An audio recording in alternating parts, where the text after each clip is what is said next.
అత్యాధునిక labs, international collaborations, advanced placements. మీ dream career ని రీచ్ అవ్వడానికి మీ best choice Godavari global university.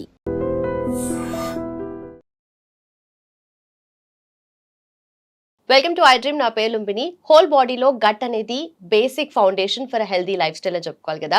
So మనం లైఫ్ గురించి, లైఫ్ స్టైల్ గురించి, ఫుడ్ హ్యాబిట్స్ గురించి, అలాగే హెల్త్ రిస్క్స్ గురించి ఇవన్నీ క్లియర్గా ఎక్స్ప్లెయిన్ చేయడానికి today we have surgical gastroenterologist with us, doctor Srimannarayana గారు from Yashoda hospitals. Let's talk to him. Hello sir. Hello sir, బేసిక్గా gut is like a foundation. ప్రతి లైఫ్ కూడా హ్యాపీగా పీస్ఫుల్గా వెళ్ళిపోవాలి అంటే gut should be happy and healthy అంటారు కదా. సో ఫస్ట్ ఆఫ్ ఆల్ ఈ మధ్య కాలంలో ఎక్కువగా లివర్ అనేది మనకు ఒక సైలెంట్ వర్కర్ లాగా, బట్ ఫ్యాటీ లివర్ కండిషన్ అనేది ఒక సైలెంట్ వార్నింగ్ లాగా డెవలప్ అవుతూ వస్తుంది కదా. సో ఫ్యాటీ లివర్ కండిషన్ కానీ, లేదంటే ఒబేసిటీ రిలేటెడ్ లివర్ కండిషన్స్ కానీ ఎక్స్ట్రీమ్ కేసెస్ అవుతూ ఉన్నాయి. కాబట్టి బేసిక్ అంటే వీటికి ఏవి రీజన్స్ అవుతున్నాయి, అండ్ మోస్ట్ ఇంపార్టెంట్లీ దీని నుండి బయటపడడానికి లేటెస్ట్గా వచ్చిన డ్రగ్స్ కానీ అడ్వాన్స్మెంట్స్ కానీ ఏమైనా ఉన్నాయా? జనరల్గా ఇప్పుడు మన బుక్ పక్కన పెట్టేస్తే మా ప్రాక్టీస్లో స్టమక్ పెయిన్ అని చెప్పి అల్ట్రాసౌండ్ చేపిస్తారు కదా, లేకపోతే జనరల్ హెల్త్ చెకప్ అని అల్ట్రాసౌండ్ చేపిస్తారు. జనరల్గా ఏదైనా ఇన్సూరెన్స్ పర్పస్ కోసమనో లేకపోతే గైనకలాజికల్ ఇష్యూస్ కోసమనో అల్ట్రాసౌండ్స్ చేయిస్తారు. సో అలాంటి ఒక అల్ట్రాసౌండ్ రిపోర్ట్స్ ఒక 100 రిపోర్ట్స్ మనం దగ్గర పెట్టుకొని చూసుకుంటే 85% పేషెంట్స్లో ఫ్యాటీ లివర్ వస్తుంది. అంటే హాస్పిటల్కి వచ్చిన ఆల్మోస్ట్ ఎవ్రీ అల్ట్రాసౌండ్లో 100లో 85 అంటే ఆల్మోస్ట్ ఎవ్రీ అల్ట్రాసౌండ్లో. సో ఫ్యాటీ లివర్ అనేది అంత కామన్ అయిపోయింది. సెకండ్ థింగ్ ఏంటంటే నెక్స్ట్ పేషెంట్ అడిగే క్వశ్చన్, ఎందుకు వచ్చింది సార్ నాకు ఫ్యాటీ లివర్ అని చెప్తారు. జనరల్గా ఫ్యాటీ లివర్ రావడానికి రీజన్ ఏంటి అంటే రీజన్ ఉండాల్సిన అవసరం ఏం లేదు. యాక్చువల్లీ మనకి ఇప్పుడున్న ఫుడ్ హ్యాబిట్స్కి కానీ, మనకున్న ఇప్పుడు స్ట్రెస్ లెవెల్స్కి కానీ, మనం తినే విధానం కానీ, ఫుడ్ ఒకటి ఇంపార్టెంట్, తినే విధానం కూడా ఇంపార్టెంట్. సో ఇవన్నీ అవడం వల్ల ఏమవుతుంది అంటే నెక్స్ట్ డ్రగ్స్ అనమాట. మనం ఇంతకుముందు ఒక మెడిసిన్స్ వేసుకోవాలంటే కంపల్సరీ డాక్టర్ని మీట్ అవ్వాలి, లేకపోతే డాక్టర్ ప్రిస్క్రిప్షన్ ఉండాలి. ఇప్పుడు మన కబోర్డ్ ఓపెన్ చేస్తే జనరల్గా ఒక ర్యాక్ అంతా మెడిసిన్స్ ఉంటాయి. అందరికీ కామన్, యాంటీబయాటిక్స్ తప్ప అందరూ అన్నిటి మెడిసిన్స్ని యూజువల్గా వేసేసుకుంటున్నారు. లైక్ మైగ్రేన్ అంటే ఒక టాబ్లెట్, పారాసిటమాల్ అయితే ఇక కామన్ అయిపోయింది, కాఫ్ సిరప్. అది ఏమవుతుందంటే ఒక ఫ్యామిలీలో ఎవరికైనా సపోజ్ థ్రోట్ ఇష్యూ కానీ ఏదైనా వస్తే మనం ఒక ప్రిస్క్రిప్షన్ ఇస్తాము. ఆ ప్రిస్క్రిప్షన్ పక్కన పెట్టుకుంటే ఇంక ఇంట్లో ఎవరికి ఏది వచ్చినా కూడా అదే ప్రిస్క్రిప్షన్ యూజ్ చేసి డ్రగ్ అబ్యూజ్ అయిపోయింది అనమాట. సో ఇవన్నీ రీజన్స్ వల్ల ఫ్యాటీ లివర్ అనేది వెరీ కామన్ అయిపోయింది. బట్ కామన్గా చూసుకునే కండిషన్స్ అయితే మాత్రం ఒకటి స్ట్రెస్, సెకండ్ థింగ్ ఏంటంటే alcohol, third is the smoking, fourth one is the more common more dreaded one is the obesity. ఒబిసిటీలో ఏంటంటే జనరల్గా అందరూ మిస్ అవుతుంది ఏంటంటే సెంట్రల్ ఒబిసిటీ అని చెప్తాము. అంటే లైక్ పొట్ట దగ్గర ఫ్యాట్ ఎక్కువ ఉన్న వాళ్ళది మోర్ డేంజర్ అనమాట. లైక్ కరెక్ట్గా చెప్పాలంటే వేస్ట్ అనమాట. అంటే నడుము దగ్గర ఫ్యాట్ ఎక్కువ ఉంటే దాన్ని మనం యాక్చువల్గా ఒబిసిటీ కింద ట్రీట్ చేస్తాం. సో కొంతమంది బై డిఫాల్టే వాళ్ళ స్కెలిటన్ ప్రకారమే హెవీగా ఉంటారు, వాళ్ళు మనం ఒబిసిటీ అనకూడదు, ఇది ఫిజికల్లీ ఫిట్ అనాలి. వాళ్ళంటే స్ట్రక్చరే అలాగే ఉంటుంది అనమాట. వాళ్ళ స్కెలిటన్ ప్రకారమే వాళ్ళ మజిల్స్ ఉంటుంది. సో అసలు ఎందుకు వస్తుంది ఈ ఫ్యాటీ లివర్ అంటే ఏంటంటే మన లివర్లో యాక్చువల్గా చెప్పాలంటే ఫ్యాట్ ఉండదు, అంత మజిల్ టైప్. జనరల్ చెప్పాలంటే ఇట్స్ మజిల్ టైప్ అనమాట. యాక్చువల్గా బ్లడ్ సర్క్యులేషన్ టిష్యూస్ తప్ప సపరేట్గా ఫ్యాట్ ఉండదు. సో ఇప్పుడు మన బాడీలో ఫ్యాట్ అయితే ఎలా అక్యుములేట్ అవుతుందో, ఆల్కహాల్ తీసుకున్న వాళ్ళలో, స్మోకింగ్లో, ఒబీస్ పేషెంట్స్లో లివర్లో సెల్లో హెపటోసైట్ అని చెప్తాం. అందులో ఫస్ట్ టైము ఒక ఫ్యాట్ అక్యుములేట్ అవుతుంది. మన బాడీలో ఏంటి అంటే ప్రాబ్లము, ఒక ప్లేస్లో ఉండాల్సిన టిష్యూ ఇంకొక ప్లేస్లోకి ఎంటర్ అయింది అనుకోండి, అది ఫారెన్ బాడీ కిందే లెక్క. అంటే మన బయట నుంచి ఏదన్నా ఫారెన్ బాడీ మన బాడీలోకి తీసుకుంటే, లైక్ మెటల్ కానీ ఒక చిన్న చిన్న ప్రిక్స్ కానీ తీసుకుంటే బాడీ ఎలా అయితే రియాక్ట్ అవుతుందో, మన బాడీలో లివర్లో అసలు ఫ్యాట్ ఉండదు, కానీ ఫ్యాట్ వచ్చింది, that means it is a foreign body. ఒక రియాక్షన్ని క్రియేట్ చేస్తుంది అనమాట. దాన్నే స్టీటోహెపటైటిస్ అంటారు. అంటే ఒక రియాక్షన్. మన బాడీతో వచ్చిన ప్రాబ్లం ఏంటంటే మీ రియాక్షన్ కౌంటర్ రియాక్షన్ కూడా మన బాడీయే ఇవ్వాలి. సో ఇన్ఫెక్షన్ వచ్చిందని ఒక రియాక్షన్ వస్తుంది, దాని కౌంటర్ రియాక్షన్ కూడా మన బాడీ ఇవ్వాలి. ఎవరు గెలిస్తే వాళ్ళు రికవరీ అవుతారు. కానీ ఈ ఫ్యాట్లో ఏమవుతుందంటే ఎవరు గెలిచినా ఫైనల్గా లివర్ ఖరాబ్ అయిపోతుంది. సపోజ్ ఆ ఫ్యాట్ని తీయడానికి ఒక రియాక్షన్ వస్తుంది, ఆ రియాక్షన్ వల్ల కొన్ని సెల్స్ యాక్టివేట్ అయ్యి అక్కడ ఉన్న ఆల్రెడీ ఒక స్ట్రక్చర్ని డిస్టర్బ్ చేస్తారు. సో మన బైల్ జ్యూస్, మన లివర్ జ్యూసే ఆ స్ట్రక్చర్ డిస్టర్బ్ అయిపోయిన ఏరియాలో ఉండిపోయి అక్కడి నుంచి మళ్ళీ రియాక్షన్ స్టార్ట్ అవుతుంది. అంటే ఒక ఏరియాలో అయిన ప్రాబ్లము అన్ని ఏరియాస్కి స్ప్రెడ్ అయిపోతుంది. ఓకే, దీనికి రియాక్షన్ అదైతే దానికి రియాక్షన్ మళ్ళీ మళ్ళీ ఇంకొకటి అనమాట. సో అందుకని ఏం చేస్తారంటే ఆల్కహాల్ పేషెంట్స్ వాళ్ళు ఆపినా కూడా కొన్ని రోజులు వాళ్ళకి ప్రోగ్రెస్ అవుతూనే ఉంటుంది. ఒక లెవెల్ ఆఫ్ డ్యామేజ్ జరిగిపోయింది అనుకోండి, తర్వాత ఆపేసాడు అతను ఆల్కహాల్, రైట్, కానీ డ్యామేజ్ ఆగదు, అది కంటిన్యూస్గా అవుతూనే ఉంటుంది అనమాట. ఓకే. బట్ ఇక్కడ ఇంకొక డౌట్ ఏంటంటే ఆల్కహాల్ తాగుతున్నన్ని రోజులు వాళ్ళకి ఏదైనా లోపల ప్రాబ్లమ్స్ ఉన్నా బయటపడవు. వన్స్ వాళ్ళు ఆపేస్తే అప్పుడు బయటపడినట్టుగా, అంటే వాళ్ళు అది ఫీల్ అవుతూ ఉంటారు. అంటే ఎందుకు అలా అవుతూ ఉంటుంది? జనరల్గా మేము ఇప్పుడు ఆల్కహాల్ అతను ఎందుకు ఆపుతాడు నిజంగా చెప్పాలంటే, అతను లోపల ప్రాబ్లం ఏదో ఫీల్ అవుతాడు. సిక్స్త్ సెన్స్ అనేది పనిచేస్తూ ఉంటుంది యాక్చువల్గా అనమాట. తనకి తెలిసిపోతుంటుంది తన బాడీ లోపల ఏదో జరుగుతుంది, అందువల్ల ఆల్కహాల్ స్టాప్ చేస్తాడు. నెక్స్ట్ ఏంటంటే ఆల్కహాల్లో ఉన్నప్పుడు బాడీ సెన్సేషన్స్ అన్ని తక్కువే ఉంటాయి, పెయిన్ కూడా ఫీల్ అవ్వరు. నెక్స్ట్ ఏంటంటే మనం కూడా ఏంటంటే ఏదన్నా వాడు సపోజ్ ఒక అబ్బాయి ఉన్నాడు, ఎప్పుడు నిద్రపోతూ అలా మూడ్లో ఉన్నాడు అనుకోండి, మనం ఏం చెప్తాము, ఆల్కహాల్ ఉన్నాడు అనుకోండి, సపోజ్ ఆల్కహాల్ తీసుకున్నాడు కాబట్టి నిద్రలో ఉన్నాడు, మగతగా ఉన్నాడు అంటాడు. అదే ఆల్కహాల్ తీసుకొని పేషెంట్ ఒక రోజులో పడుకోవాల్సిన టైం కన్నా ఎక్కువ పడుకున్నాడంటే మనం ఏమడుగుతాము, ఏరా ఒంట్లో బాగుందా అని అడుగుతాం. సో అది డిఫరెన్స్ అనమాట. లివర్ ఫెయిల్ అయిన పేషెంట్ కూడా ఎక్కువసేపు నిద్రపోతారు. సో ఒకే కంప్లైంట్ 3 రకాలుగా చూడొచ్చు. సో చాలామంది ఏం చేస్తారంటే కామన్గా మీరు అడిగిన క్వశ్చన్లా కామన్ ఏంటంటే, క్యాజువాలిటీకి వచ్చే ముందు బాగున్నాడు సార్, క్యాజువాలిటీకి వచ్చిన తర్వాత పేషెంట్ చచ్చిపోయాడు సార్. ఓకే, అప్పుడు దాకా బాడీ సపోర్ట్ చేసింది, నువ్వు ట్రీట్మెంట్ స్టార్ట్ చేసిన తర్వాత టైం కూడా ఇవ్వాలి కదా. ఇవన్నీ కోఇన్సిడెంటల్ లాగా అనమాట. సో ఆల్కహాల్ తీసుకున్న తర్వాతే సిమ్టమ్స్ ఎందుకు బయటపడతాయి అంటే పేషెంట్ యొక్క కాన్షియస్ లెవెల్స్ పెరుగుతాయి. రైట్. సో ఇప్పుడు ఫ్యాటీ లివర్ ఏంటంటే ఒక్కసారి స్టార్ట్ అయిన తర్వాత మనకి grade 1, grade 2, grade 3, grade 4 stages ఉంటాయి. అంటే ఎంత లివర్ మనకి డ్యామేజ్ అయ్యింది, ఫ్యాట్ తక్కువ ఉందా ఎక్కువ ఉందా అనేది, అంటే సెల్ యొక్క సైజుని బట్టి. ఒక్కసారి లివర్ డ్యామేజ్ అవ్వడం స్టార్ట్ అయితే దాన్ని స్టీటో హెపటైటిస్ అంటారు. అది ఏంటంటే ఇన్ఫ్లమేటరీ రియాక్షన్ అనమాట. సో ఆ ఇన్ఫ్లమేషన్ రియాక్షన్ కూడా కంప్లీట్ అయిన తర్వాత లివర్ ఫైబ్రోసిస్లోకి వెళ్ళిపోతుంది. దాని నెక్స్ట్ స్టేజ్ ఈజ్ సిరోసిస్, దాని next stage is cancer are liver failure. అంతే. ఫ్యాటీ లివర్ ఉన్న వాళ్ళందరికీ సిరోసిస్ రావాలని లేదు, సిరోసిస్ ఉన్న వాళ్ళందరికీ లివర్ ఫెయిల్యూర్ అవ్వాలని లేదు, సిరోసిస్ ఉన్న పేషెంట్స్ అందరికీ క్యాన్సర్ రావాలని లేదు. కానీ ఎవరు ఎటువైపు వెళ్తారనేది వీ డోంట్ నో. సో అందుకే స్టార్టింగ్నే ఆపాలని చెప్తాం యాక్చువల్గా అనమాట.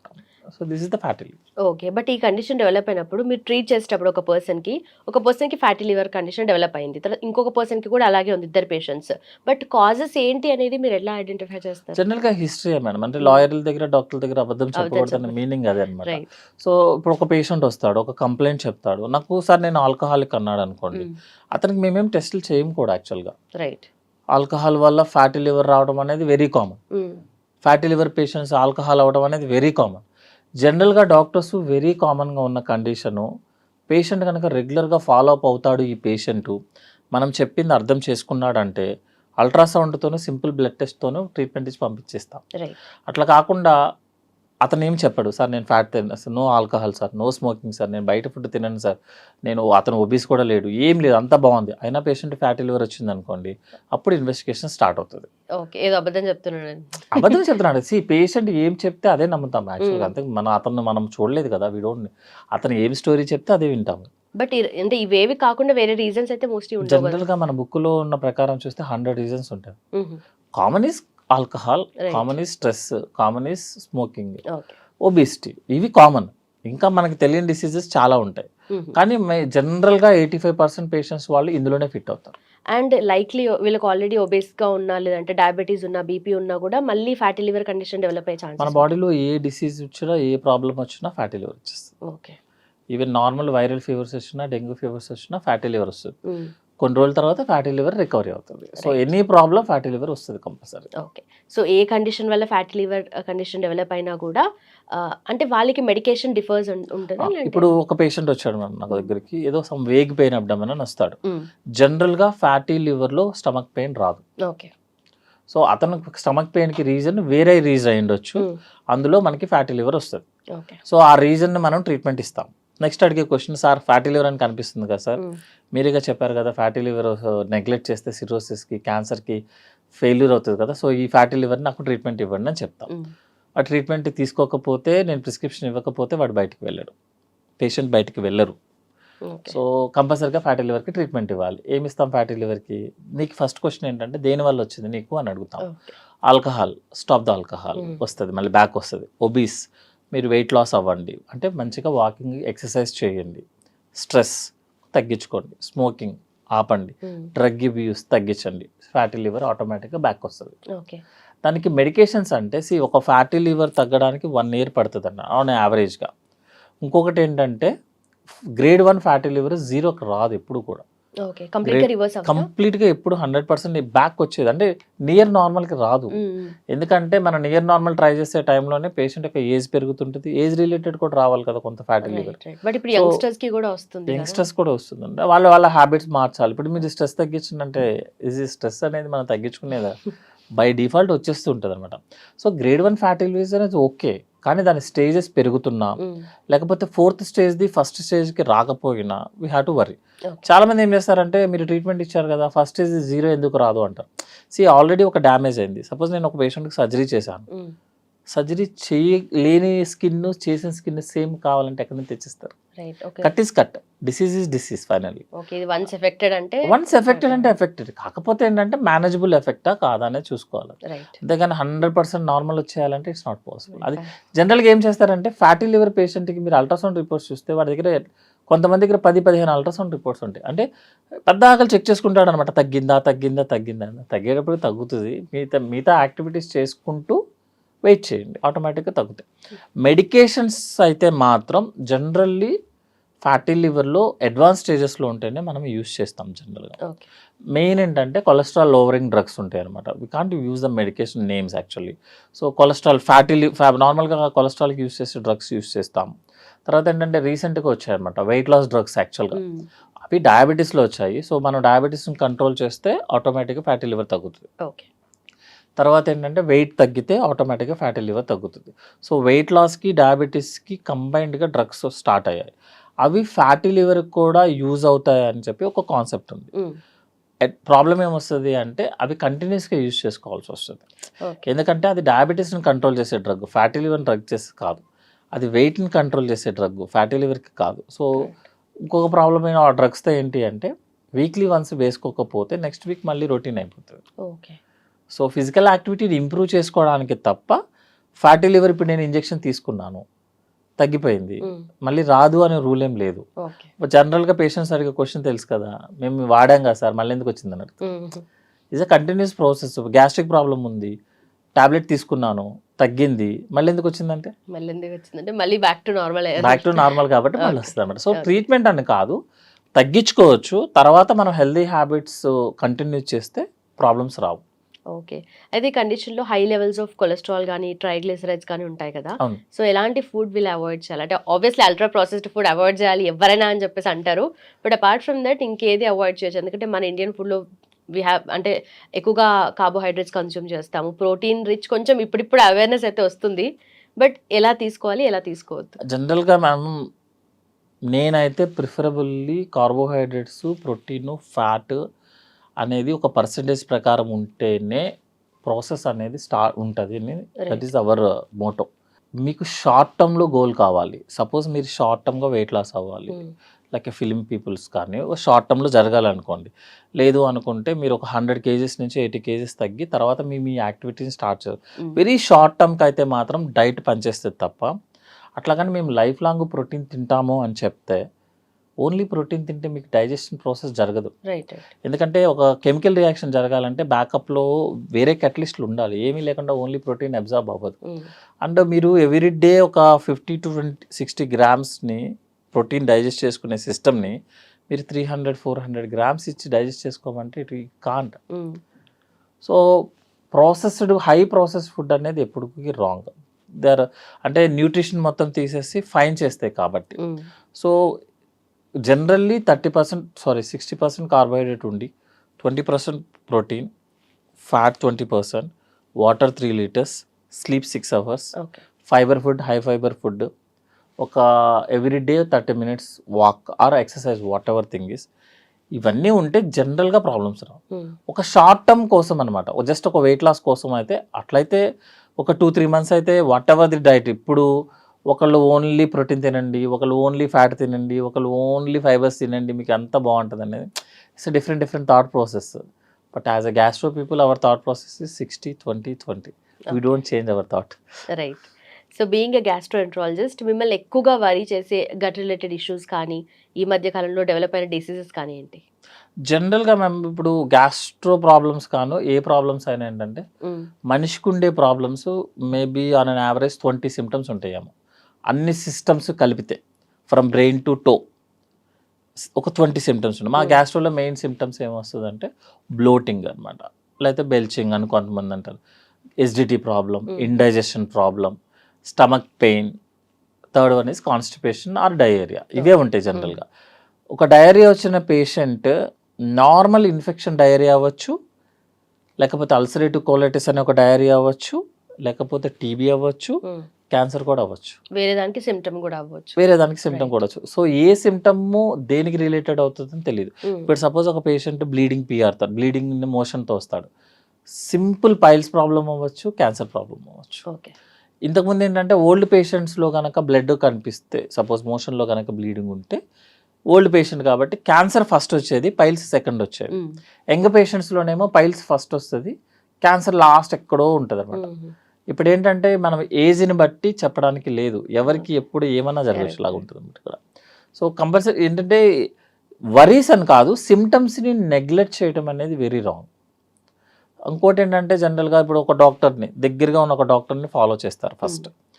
అతను బ్లీడింగ్ ఏదైనా మోషన్లో బ్లడ్ పడిందంటే మెడిసిన్స్ ఇస్తాం, తగ్గలేదనుకోండి నెక్స్ట్ ఇంకో డాక్టర్, ఇంకో నెక్స్ట్ ఫస్ట్ ఆయనకి ఏం చెప్పాడో తెలియదు, సెకండ్ ఆయనకి ఏం చెప్పాడో తెలియదు. జనరల్గా ఏంటంటే మనం మనిషి చేంజ్ అయ్యే కొద్దీ హిస్టరీ సగం ఎగిరిపోతుంది. ఆ డాక్టర్ ఇది చెప్పాడు సార్, ఆ టెస్ట్లు ఇది చెప్పాడు సార్, ఫస్ట్ క్వశ్చన్ అదే అడుగుతారనమాట. ఒక ఫైల్ ఇస్తారు, ఆ డాక్టర్ గారు పైల్స్ అన్నారు సార్ అంటారు, నా మైండ్ అంతా పైల్స్ వైపుకే వెళ్తుంది. అట్లా కాకుండా ఏంటంటే డాక్టర్స్ని ఫ్రీక్వెంట్గా మార్చే బదులు ఒకే స్పెషలిస్ట్, సపోజ్ మోషన్లో ప్రాబ్లం ఉంది అయితే సర్జన్ కానీ, జనరల్ సర్జన్ కానీ, గ్యాస్ట్రో సర్జన్ కానీ, మెడికల్ గ్యాస్ట్రో, ఇప్పుడు ఎవ్రీబడి ఈజ్ అవైలబుల్ కదా. ఆ డాక్టర్ దగ్గరికి ఫస్ట్ టైం మెడిసిన్స్ వాడతాం, తగ్గల, టెస్ట్ చేయించుకోండి, తగ్గల, నెక్స్ట్ సూపర్ స్పెషలిస్ట్ దగ్గరికి కలవండి. చేంజ్ అయిపోతుంటే కష్టం అవుతుంది అన్నమాట. స్టమక్ పెయిన్ కూడా అంతే. స్టమక్ పెయిన్ మీరు జనరల్గా స్టమక్ పెయిన్కి ఎవరు ఫస్ట్ అటెంప్ట్లోనే డాక్టర్ దగ్గరికి వెళ్ళరు. సో 1-2 డేస్ మనం ఇంట్లో ట్రీట్మెంటో మన సొంత ఫార్మసీ ట్రీట్మెంటో వాడతాము, తగ్గలేదు, ఇమీడియట్గా డాక్టర్ని కన్సల్ట్ చేస్తాము. లేదు ఈరోజు నిన్నటితో పోలిస్తే ఈరోజు పెయిన్ పెరుగుతుంది, ఇమీడియట్గా కన్సల్ట్ చేస్తాం. సపోజ్ ఇప్పుడు గాల్ బ్లాడర్లో స్టోన్ వల్ల పెయిన్ వచ్చింది అనుకుందాం, రైట్ సైడ్ రిబ్ కింద పెయిన్ వస్తుంది, రైట్ సైడ్ రిబ్ కింద పెయిన్, అది హార్ట్ పెయిన్ అవ్వచ్చు, లంగ్ పెయిన్ అవ్వచ్చు, గాల్ బ్లాడర్ పెయిన్ అవ్వచ్చు, లేకపోతే very common is gastric pain అవ్వచ్చు, ఏ పెయిన్ అయినా అవ్వచ్చు. సపోజ్ కొన్నిసార్లు ఏమవుతుందంటే అయోటా అనేది మన మెయిన్ బ్లడ్ సర్క్యులేషన్, అదేమన్నా ఇంజరీ అయ్యి కూడా పెయిన్ అవ్వచ్చు. ఎనీ పెయిన్ ఆ ఏరియాలో ఉన్న ఏ ఆర్గాన్ వల్లైనా అయి ఉండొచ్చు. మనం ఏం చేస్తామంటే జనరల్గా ఏదైనా పెయిన్ కిల్లర్ ఏం కానీ తగ్గిపోతుంది, ఆటోమేటిక్గా నెగ్లెక్ట్ చేస్తాం. సపోజ్ హార్ట్ పెయిన్ నెగ్లెక్ట్ చేస్తాము, ప్రాబ్లం అవుతుంది. లంగ్లో వాటర్ వల్ల వచ్చిన పెయిన్ నెగ్లెక్ట్ చేస్తాము, అంటే టీబీనో ఏదో ఒక దాన్ని మనం నెగ్లెక్ట్ చేస్తాం. గాల్ బ్లాడర్లో ఉన్న పెయిన్ని మనం నెగ్లెక్ట్ చేస్తాము. ఫస్ట్ ఏమో గాల్ బ్లాడర్ ఇన్ఫెక్షన్ వస్తుంది, జాండిస్ వస్తుంది, ప్యాంక్రియాటిస్ వస్తుంది, ఎక్కువగా మాట్లాడితే గాల్ బ్లాడర్లో క్యాన్సర్ కూడా వస్తుంది. అంటే మనం నెగ్లెక్ట్ చేయటం అనేది మెయిన్ ప్రాబ్లం ఇక్కడ. ఏ సిమ్టమ్ వరీ అని కాదు, everybody knows everything.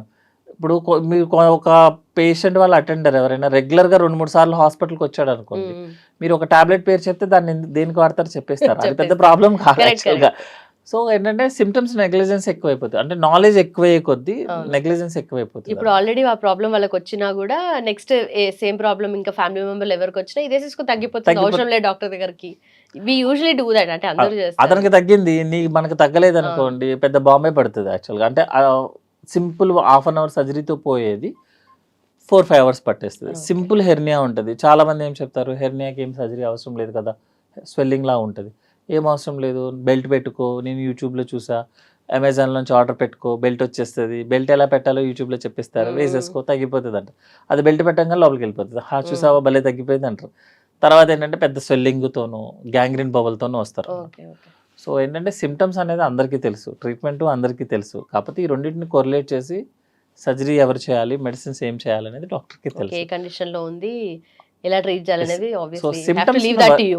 Symptoms worry కాదు. బేసికల్గా మన దగ్గర ప్రాబ్లం ఏంటంటే negligence is the more worry అనమాట. Okay right sir. అంటే ఇప్పుడు ఈ మధ్య ఫుడ్ ఎలర్జీ టెస్ట్‌లు ఎక్కువగా ఫేమస్ అవుతున్నాయి. లైక్ ఉపాసన గారు చెప్పారు అండ్ ఆల్సో సైఫ్ అలీ ఖాన్. అంటే నాకు ఫర్ ఎగ్జాంపుల్ కొంతమందికి వీట్ పడదు అనో, కొంతమందికి నాకు రైస్ పడదనో, లేదంటే గ్రౌండ్ నట్స్, కొంతమందికి చికెన్ గూడా పడదు. ఇలా ఉంటది గదా! అది ఆ టెస్ట్ చేపించుకోవడం అంత నెసెసరీయా? లేదంటే మరిది మనకు సెల్ఫ్‌గా తెలుస్తది కదా కొంతమందికి. జనరల్‌గా సపోజ్ కామన్‌గా వచ్చే అలర్జీస్ ఏంటి అంటే వీట్ ఎలర్జీ హ్మ్. యాక్చువల్. గ్లూటిన్ ఎలర్జీ అనేది కొంచెం కామన్ యాక్చువల్‌గా. Okay. And milk allergy. Milk అనేది మోర్ కామన్. ఆల్మోస్ట్ మనకి ఇండియన్ సెటప్‌లో ఒక 20 ఏజ్ దాటిన తర్వాత 30-40% వాళ్ళకి మిల్క్ పడదు. డైరెక్ట్ మిల్క్ పడదు. కర్డ్ అవన్నీ ఓకే. ఓకే. కర్డ్ అనేది ప్రాసెస్డ్ మిల్క్. అంటే ఆల్రెడీ బ్యాక్టీరియా డైజెస్ట్ చేసి తినడానికి రెడీ టు ఈట్ అన్నమాట. రైట్. సో మిల్క్ పడదు కామన్‌గా. నెక్స్ట్ ఏంటంటే గ్లూటిన్ ఒకటి పడదు. వెరీ కామన్‌గా. మిగతా ఎలర్జీస్ అన్నీ అనేదంటే పేషెంట్ స్పెసిఫిక్. హ్మ్. సపోజ్ కొంతమందికి నేను గోంగూర తింటే ఎలర్జీ వస్తదంటాడు. కొంతమందికి వంకాయ తింటే నాకు పడదంటాడు. కొంతమందికి సీ ఫుడ్స్ తింటే నాకు పడదంటాడు. హ్మ్. అప్పటిదాకా సీ ఫుడ్స్ తినేవాడు సడెన్‌గా సీ ఫుడ్ తింటే నాకు ఎలర్జీ వచ్చేసిందంట. ఓకే. సో అదేంటంటే పేషెంట్‌ని స్పెసిఫిక్ అనమాట. బట్ జనరల్‌గా ఏంటి అంటే ఏదన్నా ఫుడ్ మనకి పడని ఫుడ్డు మనకు నోట్లో మ్యూకోజా అనేది ఒక లేయర్ ఉంటది. హ్మ్. అది టచ్ అవ్వంగానే we know that itching. Okay. ఏదో పార్టీకి వల్లో లేకపోతే అదేంటో తెలుసుకోలేక తినేస్తాం గానీ జనరల్‌గా. But when the food touches our mucosa అంటే లైక్ లిప్ గానీ, హ్మ్. టంగ్‌ని కానీ టచ్ చేయంగానే will get that itching. Right. Itching వస్తది. ఎలర్జీ వస్తది. నెక్స్ట్ మింగుతున్నప్పుడు కూడా will feel that throat pain అనమాట. హుహు. బట్ ప్రాబ్లమ్ ఎక్కడొస్తదంటే ఫుడ్ ఎలర్జీ ఇమ్మీడియేట్‌గా రియాక్ట్ అయిపోతది యాక్చువల్‌గా. కొంతమందికేమో విజిబుల్ ఉంటది. కొన్ని ఇంటర్నల్‌గా గూడా అవుతాయి గదా! అది ఇంటర్నల్‌గా అయిపోయేది ఎలర్జీ అని చెప్పం మేడం. ఆ! యాక్చువల్‌గానే ఇంటాలరెన్స్ టైప్ అనమాట. ఓకే. సపోజ్ ఇప్పుడు నాకు బయట ఫుడ్ ఏదన్నా తీసుకున్నాం అనుకుందాం. బాగా స్పైసీ ఫుడ్ తిన్నాం అనుకోండి. నెక్స్ట్ రోజు మార్నింగ్ వామిటింగ్స్, లూజ్ మోషన్స్ అయిపోతాయి. హ్మ్. హ్మ్. That is the intolerant. ఆ హ్మ్. ఫుడ్‌కి మన పడదు. ఓకే. ఎలర్జీ ఏంటి అంటే ఇట్స్ ఇమ్యూన్ రియాక్షన్ అనమాట. అంటే ఒక సపోజ్ కొంతమందికి ఏదన్నా ఒక లీఫ్ గానీ, ఒక టైప్ ఆఫ్ వుడ్స్‌ని టచ్ చేయంగానే టచ్ చేసిన ఏరియాలో పెద్ద ర్యాష్ వచ్చేస్తది. హ్మ్. సేమ్ షేప్‌లో వస్తదనమాట. Okay. That is the allergic అనమాట. అంటే ఆ పేషెంట్‌కి పడదు. హ్మ్. బట్ ఎవరికి టెస్ట్ చేయాలి అనేది it's a subject. Hmm. Suppose ఇప్పుడు నాకుంది. హ్మ్. నాకు I don't think we don't నాకేమి అలర్జీస్ ఏమి ఉండవు. ఓకే. మన ఫ్యామిలీలో ఎవరికైనా అలర్జీ ఉందని చూస్తాం. జనరల్‌గా అలర్జీ అనేది ఇమ్యూన్ రియాక్షన్ కాబట్టి హ్మ్. ఫ్యామిలీలో రన్ అవుతది యాక్చువల్‌గా ఓకే. అనమాట. అంటే మనకి ఏదన్నా ఫ్యామిలీ హిస్టరీలో ఆస్తమా గానీ, లేకపోతే ఈ డస్ట్ అలర్జీ ఉంటదనమాట. అంటే ఇంట్లో ఏదన్నా క్లీన్ చేయంగానే మదర్‌కి హ్మ్. స్టార్ట్ అయిపోతది. కొంతమందికి మార్నింగ్ లేవగానే ఎక్కువ తుమ్ములొచ్చేస్తూ ఎక్కువ ఉంటాయి. అవును. తుమ్ములొచ్చేస్తాయి. ఎందుకంటే వాళ్ళకి కోల్డ్ ఎలర్జీ హ్మ్. హ్మ్. వస్తదనమాట. సో, దానికి టెస్టింగ్ కన్నా అబ్జర్వేషన్ అనేది వెరీ ఇంపార్టెంట్ యాక్చువల్‌గా. రైట్. ఇంకొకటేంటంటే కొంతమందికి ఏం ప్రాబ్లమ్ అవుతది అంటే ఎంత అబ్జర్వ్ చేసినా సరే అనేబుల్ టు ఐడెంటిఫై ఇట్. హ్మ్. వాళ్ళకి ఎలర్జీని టెస్ట్ చేపించుకోవడం ఓకే. ఓకే. బట్ ఎందుకంటే అన్నిటి కైండ్స్ ఆఫ్ ఫుడ్ తిన్నా కూడా దేనికి ఎలర్జీ అంటే కొంతమందికి కాన్‌స్టిపేషన్ లాగా డెవలప్ అవ్వచ్చు. కొంతమందికి బ్లోటింగ్ ఫీలింగ్. అంతే ఇప్పుడు మిల్క్ పడకపోతే కొంచెంమందికి బ్లోటింగ్ ఫీలింగ్ వస్తుంది కదా అది ఎక్కువగా. ఎలర్జీ కాదు మేడం. హ్మ్. యాక్చువల్‌గా దానికన్నా అతను డైజెషన్ అవ్వట్లేదు. That is okay. ఇంటాలరెంట్ అనమాట. ఓకే. అంటే సపోజు బయట ఫుడ్ తిన్నా, లేకపోతే కొన్ని మిక్స్ చేసి ఫుడ్ తిన్నా, ఇప్పుడు మీరన్నారు కర్డ్ తిన్న వాళ్ళకి సారీ మిల్క్ హ్మ్. తాగిన వాళ్ళకి హ్మ్. బ్లోటింగ్ వచ్చేస్తది. అది ఫుడ్ పడట్లేదు. అది ఎలర్జీ కాదు యాక్చువల్‌గా. Allergy okay. అనేది రియాక్షన్ టైప్ అనమాట. హ్మ్. అంటే కంపల్సరీగా ఇరిటేషన్ రావటము, నెక్స్ట్ ఏంటంటే ఒక అనాఫైలాక్టిక్ రియాక్షన్ లాగా వచ్చేస్తది. అంటే థ్రోట్ మొత్తం బ్లాక్ అయిపోవటము, శ్వాస తీసుకోవడంలో ఇబ్బంది అయిపోవటము, హ్మ్. వెరీ డిఫరెంట్ రియాక్షన్స్ వస్తాయి. ఓకే. ఈ ఫుడ్ ఏదైతే మీరు కాన్‌స్టిపేషనో, లూజ్ మోషన్సో, వామిటింగ్ అని అనేది దట్ ఈస్ ఇంటాలరెంట్ అనమాట. ఓకే. అంటే ఒకసారి ఆ ఫుడ్ తిన్న వాళ్ళకి బానే ఉంటది. ఇంకోసారి తింటే ప్రాబ్లమ్. ఫిష్ ఇప్పుడు జనరల్‌గా ఏంటంటే ఈ గ్లూటిన్ వాళ్ళు మిల్క్ ఒకటి ఎలర్జీ లాగా వస్తది కొంతమందికి. థర్డ్ అందుకే gluten free, no milk, gluten hmm. Free అని రాస్తారు. ఓకే. అంతేగాని no brinjal free, no tamarind free అని ఎవరు రాయరు హ్మ్. యాక్చువల్‌గా. హ్మ్. హ్మ్. బికాస్ వెరీ రేర్ అనమాట. లేకపోతే కొంతమందికి సీ ఫుడ్ జనరల్‌గా సేమ్ ప్రాన్ సీలో వెళ్తే ఆళ్ళకి ఎలర్జీ వస్తది. హ్మ్. బికాజ్ లెడ్ ఎక్కువ ఉంటది కాబట్టి సీ వాళ్ళకే వస్తది. అదే ప్రాన్ పాండ్‌లో పెరిగితే మళ్ళీ ఎలర్జీ రాదు అతనికి. ఓకే. ఇట్స్ వెరీ స్పెసిఫిక్‌గా ఉంటది. ఎవరికి ఎలర్జీ టెస్ట్ చేయాలంటే ఏంటంటే అబ్జర్వేషన్ చేసిన తర్వాత కూడా అవ్వట్లేదు, వర్కౌట్ అవ్వట్లేదు. దేనివల్ల ఏముందో ట్రిగ్గర్ అవుతుందో తెలియట్లేదండి. తెలియట్లేదన్నప్పుడు. రైట్. వాళ్ళకి చేస్తాము. ఓకే. బట్ 99.99% అది ఫుడ్‌లో కాదు. మన రూమ్‌లో ఉన్న డస్ట్ ఎలర్జీతోనే వస్తది ఓకే. యాక్చువల్లీ. బట్ కొంతమందికి వెజిటబుల్స్ కూడా పడవు. లైక్ వంకాయ ఎక్కువ తిన్నప్పుడు బయట దురదలొస్తది అవును. జనరల్‌గా. అవన్నీ ఎందుకు? అది స్పెసిఫిక్ మేడం. హ్మ్. పేషెంట్ స్పెసిఫిక్ యాక్చువల్‌గా ఓకే. అనమాట. అది అబ్జర్వేషనే కదా! వంకాయ తిన్నప్పుడు రాదు. ఇంకా అదే పేషెంట్‌ని అడగండి డిఫరెంట్ టైప్ ఆఫ్ వంకాయలు ఒక వంకాయకే పడదు. హుహు. అది ఓకే. పేషెంట్ స్పెసిఫిక్ అనమాట. అతనికి అబ్జర్వేషనే తెలిసిపోతది యాక్చువల్‌గా. రైట్. రైట్. సో, ఏవి అబ్జర్వ్ చేసినా కూడా పేషెంట్‌కి వర్కౌట్ అవ్వకపోతే ఎలర్జీ టెస్ట్ చేపించుకోవాలి. See to be frank allergy test is thousands, it's not 100-200 rupees కాదు అది. రైట్. సో మనం పేషెంట్స్ అందరికీ ఇంకొకటి, మీరు 100 మందిని నుంచోబెట్టి మీకు ఏదైనా ఫుడ్ ఒకటి పడదా అంటే ఒక పర్సన్ ఒక ఫుడ్ పేరు అని చెప్తాడు, కంపల్సరీగా చెప్తాడు, చెప్పకుండా ఎవ్వరు ఉండరు. బట్ ఇందాక అన్నట్టుగా నాకు డౌట్ ఏంటంటే మిల్క్ ప్రోడక్ట్స్ కన్నా మిల్క్ ఎక్కువగా, లైక్ మిల్క్ కన్జ్యూమ్ చేసిన, టీ ఆర్ కాఫీ కన్జ్యూమ్ చేసిన బ్లోటింగ్ ఫీలింగ్ వస్తుంది.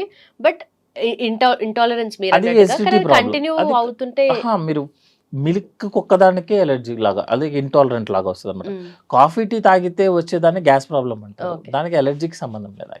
ఎలర్జీ అనేది ఇమ్యూన్ రియాక్షన్ చేసి బాడీలో అన్ని సిస్టమ్స్ ని డిస్టర్బ్ చేస్తుంది. రైట్. సపోజ్ టీలు కాఫీ తాగినప్పుడు లేదా లూజ్ మోషన్స్, కాన్స్టిపేషన్ రావడం అనేది అది స్పెసిఫిక్ గా ఆ సిస్టమ్ మాత్రం. అది ప్యూర్ గా చెప్పాలంటే it's food poisoning. And one more thing, నిజంగా చెప్పాలి అంటే ఇండియన్ సెటప్ లో 20-25 ఇయర్స్ అయిన తర్వాత పాలు తాగే వాళ్ళు ఎవరు అని ఒక క్వశ్చన్ అడిగితే, మిల్క్ అని అడిగితే, లక్షలో ఒక మంది కూడా చెప్పడు నేను పాలు తాగుతాను. మరి దాన్ని ఎందుకు అంత ఫ్రీక్వెంట్ చేస్తాము, వీ డోంట్ నో. ఎవరు తాగరు. టీ కాఫీకి ఎలర్జీ రాదు, టీ కాఫీకి రాదు. Lactose intolerance is only for milk, not for the plain milk. Only plain milk. Tea కాఫీలో మీకు టీ ఉంటుంది, వాటర్ ఉంటుంది, కాఫీ పొడి ఉంటుంది, అండ్ ఇట్స్ ఆల్రెడీ వేడి చేసి మొత్తం న్యూట్రలైజ్ చేసి ఉంటుంది. జనరల్ గా మిల్క్ ఇంటాలరెన్స్ అంటే లాక్టోజ్, అదే రా మిల్క్ వస్తుంది, కాఫీ టీకి. రైట్. సో మన ఇండియన్ ఒక ఫుడ్ ప్లేట్ తీసుకుంటే కాంబినేషన్ ఆఫ్ ఎవ్రీథింగ్ ఉంటుంది. ఇప్పుడు మనం ఓన్లీ ఏదో ఫాస్ట్గా తినేసి వెళ్ళిపోతున్నాం, లేదంటే ఫాస్ట్ ఫుడ్ తింటున్నాం, కానీ మంచి రైస్ ఉంటుంది, కార్బోహైడ్రేట్స్, అలాగే ప్రోటీన్ ఉంటుంది, పప్పు అండ్ పచ్చడి ఉంటుంది, పెరుగు ఉంటుంది, అన్నీ ఉంటాయి, మిక్స్ ఆఫ్ ఆల్. ఇప్పుడు ఇవన్నీ మనం తీసుకున్నా తీసుకోకపోయినా చాలా విషయాల్లో మనము అంటే మన బ్యాక్ టు రూట్స్ అంటారు కదా, అది వెళ్లకుండా మనం ఇంకా కంటిన్యూ చేస్తున్నాం. కాబట్టి యూజువలీ మన ఇండియన్ మీరు అన్నట్టుగా మన గట్ రిలేటెడ్ ఇష్యూస్ కానీ ఇవన్నీ డెవలప్ అయిపోతున్నాయి కదా. సో ఎక్కువగా ఏది హార్మ్ చేస్తుంది అంటారు ఈ రోజుల్లో? జనరల్గా అంటే what is the best food అని సపోజ్ అనుకుంటే, బెస్ట్ కాంబినేషన్ ఏంటంటే the Indian thali is the best combination. From carbohydrate to fibre, బనానాతో కంప్లీట్ చేస్తే it's a very best food యాక్చువల్గా. బట్ ఏది బ్యాడ్ ఫుడ్ ఐటమ్స్ అనుకుంటే, ఫుడ్ అయితే ఎలా అయితే ఉంటుందో ఫుడ్ అమౌంట్ అనేది కూడా ఇంపార్టెంట్ యాక్చువల్ అనమాట. మనం ఎక్కువ ఫుడ్ తక్కువ టైంలో తీసుకుంటున్నప్పుడే మెయిన్ ప్రాబ్లమ్స్ వస్తుంది యాక్చువల్లీ. సపోజ్ ఈరోజు 2 days ఫాస్టింగ్ ఉండేసి ఎవరో పార్టీకో లేకపోతే వాట్ ఎవర్ థింగ్ ఈజ్ అని చెప్పేసి బాగా ఆకలి మీదని బింగ్ ఈటింగ్ చేస్తాం. That is the more danger than the food items. Second thing ఏంటంటే అడల్టరేటెడ్ ఫుడ్స్ అనమాట. అడల్టరేటెడ్ అంటే మన మార్కెట్ నుంచి తెచ్చుకునేది ఇప్పుడు అంతా కంప్లీట్గా అడల్టరేటెడ్. న్యాచురల్గా అయితే మనకు అంత అమౌంట్ ప్రొడక్షన్ జరగదు. Adulterated, completely adulterated food, chemical use చేయండి ఫుడ్ రాదు. ఫుడ్లో కెమికల్ రాకుండా ప్రోడక్ట్ బయటికి రాదు. సో ఎంతో కొంత కెమికల్ బాడీ లోపలికి వెళ్తుంది, వెళ్ళకుండా ఎప్పుడు ఉండదు. బట్ దాన్ని ఎంత మినిమైజ్ చేస్తామనేది సపోజ్ అదే మెటీరియల్ని మనం ఇంట్లో తయారు చేసుకుంటే యూస్ చేసిన ఆయిల్ మళ్ళీ మెయిన్ ప్రాబ్లమ్ ఈజ్ ఆయిల్తోనే వస్తుంది. సెకండ్ థింగ్ ఈజ్ రిఫ్రిజరేషన్ అనమాట. ఈరోజు వండుతాము, మధ్యాహ్నం ఆల్రెడీ అది సగం వేడిలోనే ఉంటే తీసుకెళ్ళి ఫ్రిడ్జ్లో పడేస్తాం, మళ్ళీ సాయంత్రానికి మళ్ళీ వేడి చేస్తాము, మళ్ళీ దాన్ని ఫ్రిడ్జ్లో పడేస్తాం. మన అదృష్టం ఏంటంటే అన్ని కంటైనర్లోనే ఉంటాయి కదా, దాన్ని బట్టి ఓవెన్ కంటైనర్ టైప్లోనే ఉంటుంది. కొంచెం తీసి వేడి చేయము ఎప్పుడు, మళ్ళీ అదే ప్యాకెట్ని మళ్ళీ వేడి అలా వేడి చేస్తూనే ఉంటాం. అది మోర్ డ్యామేజ్ యాక్చువల్గా. సెకండ్ థింగ్ ఏంటంటే ఆయిల్, యూస్ చేసిన ఆయిల్ మళ్ళీ యూజ్. ఇంకా బెస్ట్ ఆయిల్ ఏంటనేది ఎప్పుడు టాపిక్ ఏనండి, అది డిస్కషన్ టాపిక్ లాగా ఉంటుంది. ఒకళ్ళు ఆలివ్ ఆయిల్, బట్ అందరూ చెప్పేది ఏంటి అంటే జనరల్గా ఈ వీక్లీ వన్స్ ఒక్కొక్క ఆయిల్ని చేంజ్ చేయమని చెప్తారు. ఒక ఆయిల్లో బెటర్ ఉంటే ఒక ఆయిల్లో బ్యాడ్ ఉంటుంది, దాన్ని వీక్లీ చేంజ్ చేసుకోమని చెప్తాం, బ్యాలెన్స్ చేసుకోమని చెప్తాం. సెకండ్ థింగ్ ఏంటంటే రిఫ్రిజరేషన్ అనేది ఎంత తక్కువ యూస్ చేయగలిగితే అంత బెటర్ యాక్చువల్గా. బట్ ఇప్పుడు మీల్ ప్రెపే ఓన్లీ అలాగే వచ్చింది కదా, అంటే ఒకేసారి ఫుడ్ కుక్ చేసుకొని ఆర్ ప్రిపేర్ చేసుకొని పెట్టుకొని, అంటే వీక్లో ఈ డే ఇది, అది కూడా ప్లాన్డ్ గానే ఉంటుంది. అంటే ప్రోటీన్ ఎంత, ఫైబర్ ఎంత, అది కానీ బట్ అది కూడా రిఫ్రిజ్ లోనే ఉంటుంది కదా. జనరల్గా ఏంటంటే కమర్షియల్ టైప్ ఆఫ్ థింగ్ అనమాట. మోర్ ఒబిసిటీస్ ఎక్కడ ఉన్నారంటే యూఎస్లో ఉంటారు. ఎందుకు ఉంటారంటే వాటర్ కన్నా వాళ్ళు కూల్ డ్రింక్ ఎక్కువ తాగుతారు, బికాస్ సేమ్ ప్రైస్ ఉంటుంది అన్నమాట. ఇంకా ప్యాకింగ్ ఫుడ్ అవన్నీ డిఫికల్ట్ టాపిక్. బట్ మనం ప్రిపేర్ చేసుకొని అప్పుడు తిన్నది, లేకపోతే మ్యాక్సిమం అదే రోజు కన్జ్యూమ్ చేసిందే. మీరు ఇప్పుడు మన బేకరీస్కి వెళ్తేనే చెప్తారు please consume on the same day అని. మీరే ప్రిపేర్ చేసుకొని మీరే కన్జ్యూమ్ చేసుకుంటే దట్స్ ఆల్వేస్ ఏ బెటర్. లెక్క కట్టి తినే బదులు యాక్చువల్గా ఏంటంటే మంచిగా తిని, మీరు ఎంతైతే వర్క్ చేస్తారో అంత తిని, ఎంతైతే తిన్నారో అంత వర్క్ చేస్తే ఇట్ విల్ బి హెల్ప్ఫుల్. ఇక ప్రతిసారి ఏదో నెంబర్ల గేమ్లో ఆడుకుంటూ ఎంత తీస్తున్నాం అనేది జనరల్గా ఒక 1000 మెంబర్స్ జిమ్కి పే చేస్తే 10 మెంబర్స్ వెళ్తారు. అట్లాగే ఇట్లాంటి ఏదైతే ఫాలో అవుతున్నారో సొంతంగా అది మన రెగ్యులర్ రొటీన్ ప్రాక్టీస్కి వర్కౌట్ అవుతుంది. Okay. So eat what ever you want to eat and work అదేం లేకుండా మళ్ళీ వర్క్ నేను చేయను అంటే కన్జ్యూమ్ చేయకపోతే ఇబ్బంది అవుతుంది. రైట్. మీరు కన్జ్యూమ్ చేయాలి, ఎక్స్పెక్ట్ చేయాలి కూడా, బయటికి ఎక్కువ తీయాలి కాబట్టి okay. That's the better way యాక్చువల్గా. అంటే ఫర్ మేబీ 100 years. రైట్. అంతేగాని షార్ట్ టర్మ్కి అయితే ఓకే యూ కెన్ సే నేను ఓన్లీ ఈ రోజు ప్రోటీనే తింటానంటే యూ కెన్ డూ ఇట్. ఏదైనా షార్ట్ టర్మ్ గోల్స్ వేరే షార్ట్ టర్మ్ గోల్స్ కోసం. Long term is not helpful. Right sir. అలాగే గ్యాస్ట్రిక్ రీఫ్లక్స్ అనేది సివియారిటీ పెరుగుతుంది కాబట్టి దానికి సర్జరీస్ చేస్తారు కదా, అంటే ఎలా చేస్తారు? అంటే పర్సన్ని బేస్ చేసుకొని వీళ్ళకి సర్జరీ చేయొచ్చు లేదు అని ఎలా డిసైడ్ చేస్తారు? జనరల్గా ఇప్పుడు గ్యాస్ట్రిక్ ప్రాబ్లమ్స్ కన్నా గ్యాస్ట్రిక్ రిఫ్లెక్స్ ప్రాబ్లమ్స్ ఎక్కువ వస్తున్నాయండి. అంటే అతనికి స్టమక్లో పెయిన్ ఇబ్బంది ఏమి ఉండదు, అంటే అబ్డామిన్లో. మెయిన్ చెస్ట్లో బర్నింగ్ సెన్సేషన్ రావటము, ఏం తిన్నా కూడా ఎక్కువ బ్లోటింగ్ వచ్చేయటము, బర్పింగ్ ఎక్కువ రావటం అనమాట. నెక్స్ట్ ఏంటంటే కాఫ్, ఎక్కువ లాంగ్ హిస్టరీ ఆఫ్ కాఫ్ ఉండడం, అంటే మోర్ దెన్ 1 month కాఫ్ ఉండటము. థ్రోట్ పెయిన్, పొద్దున్నే లేకుండా throat pain, ear pain. Next ఏంటంటే రిపీటెడ్ ఆస్థమాటిక్ అటాక్స్, ఎనసైటిస్ అటాక్స్ రిపీటెడ్గా వస్తుంటే వీళ్ళకి ఏంటంటే రిఫ్లెక్స్ డిసీజ్ అని చెప్తాము. వీళ్ళ కంప్లైంట్స్ జనరల్గా ఏంటంటే నైట్ టైం ఎక్కువ ఉంటాయి.